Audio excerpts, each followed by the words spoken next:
just making 80,000. And the man, of course, was cool with making the 80,000 when he had a lady that was only making 40. Once he give it a lady that make 80 or 100, he feel less than because he don't want to work harder to get a better job.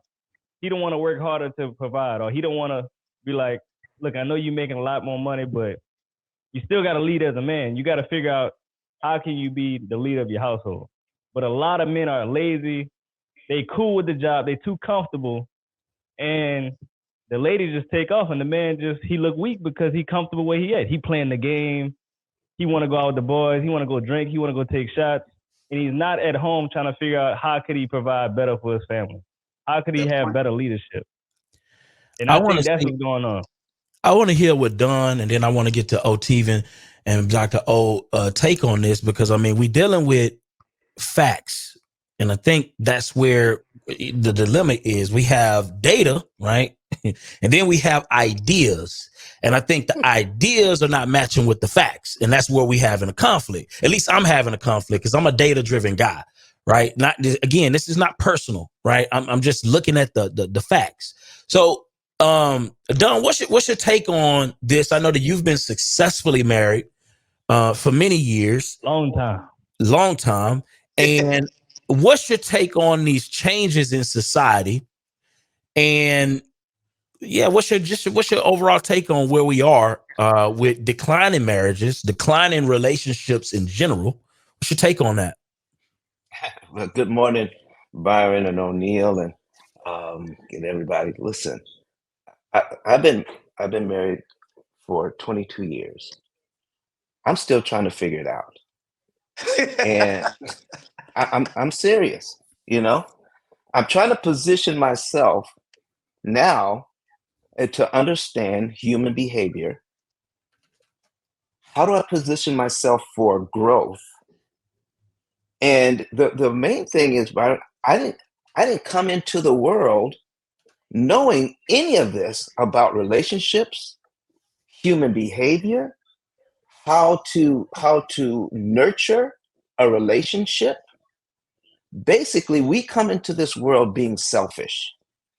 So if your overall idea is to be selfish and to look out for number one, that does not allow you to be successful in a relationship.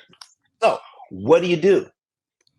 You have to, that information comes from outside, whether you go to a seminar, whether you read it in a book, whether it's modeled for you. And so we're still trying to figure it out. So if I can put myself in a position to understand human behavior from a female and from a male perspective, I got some notes here. How do I start responding to life instead of reacting to life? And make some intentional decisions so that I can be the best person I can be.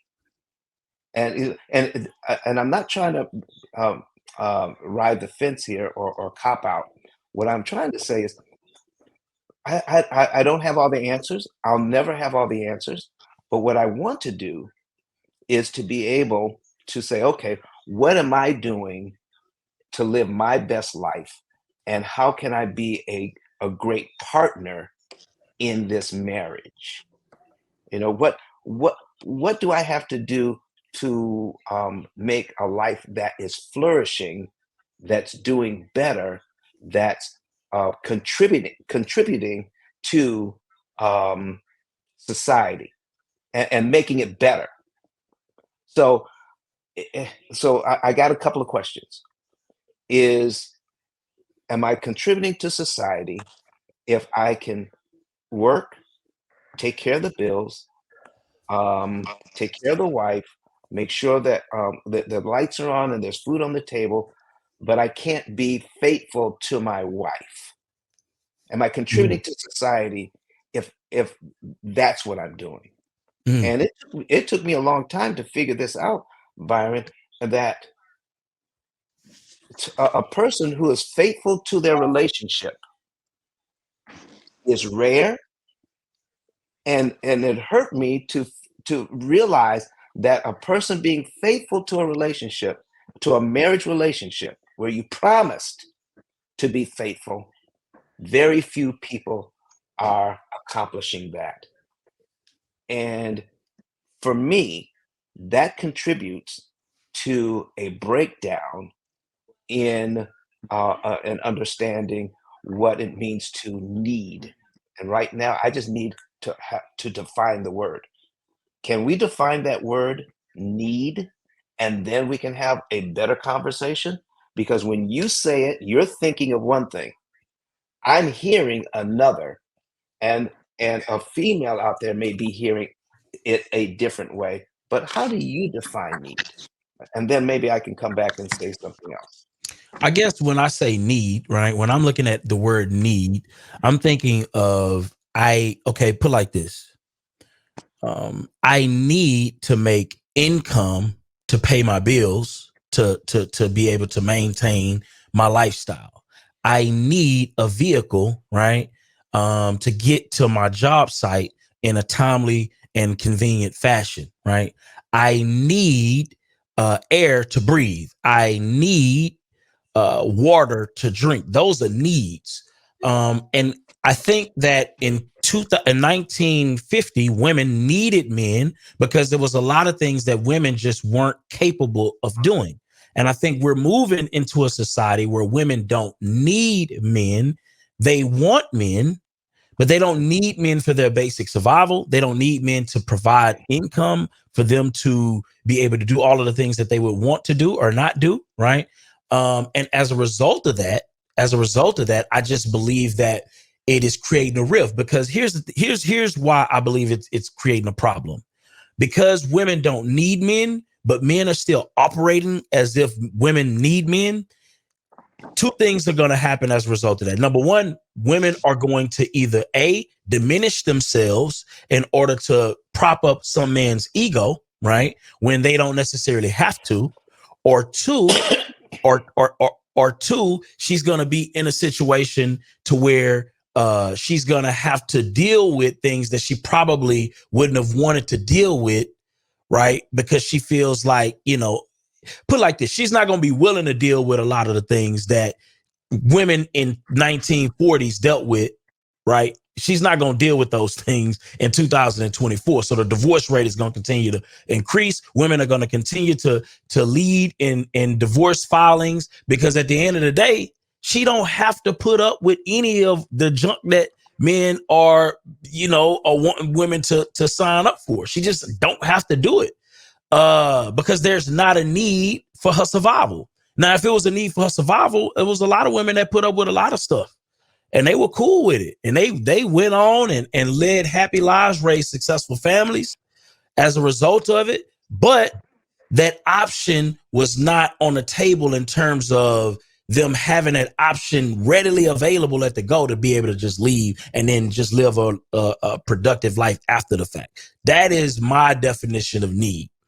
Does that kind of give clarification? Yeah, it does. It does. So, but from that standpoint, Byron, the premise was wrong in the beginning, meaning that if if a woman needing a man meant that she had to put up with his crap, then that premise was wrong. Because from a traditional, so I come from a traditional Christian background. And so if I can speak on that a minute, and I know that's not everybody's background, but it's my background. So, and I'm not saying everybody needs to think like me. I'm just saying this is where I'm coming from. That if I'm coming to this relationship thinking that because I'm a man, I'm entitled. Because I'm a man, I can do whatever I want. And so women need to follow wherever I'm going. That does not create a situation where both people can flourish. In my marriage, my whole goal is to realize who I'm with and how can I contribute to her life so that she can be the best person she can be, because I'm not acting out in a way that diminishes her focus. Okay, so her focus is how can she be the best person she can be? All right. But if I'm out here in the street chasing after some other skirt, now her focus has been directed to an unfaithful husband. If her focus is on the fact that I'm not just I'm not between jobs, I'm not even looking for a job. If her focus is there, then now she's saying that does not contribute to a great situations so that we can build a life together, because I'm not even trying to contribute. Her focus is off.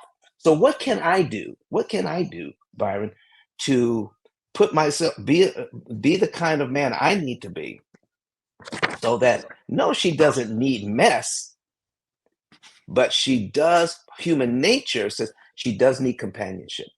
She does need um, caring. She does need affection. So those are some needs that I can look forward to, that I can contribute to. But if the original premise was women need men to take care of them, then the premise was wrong from the beginning.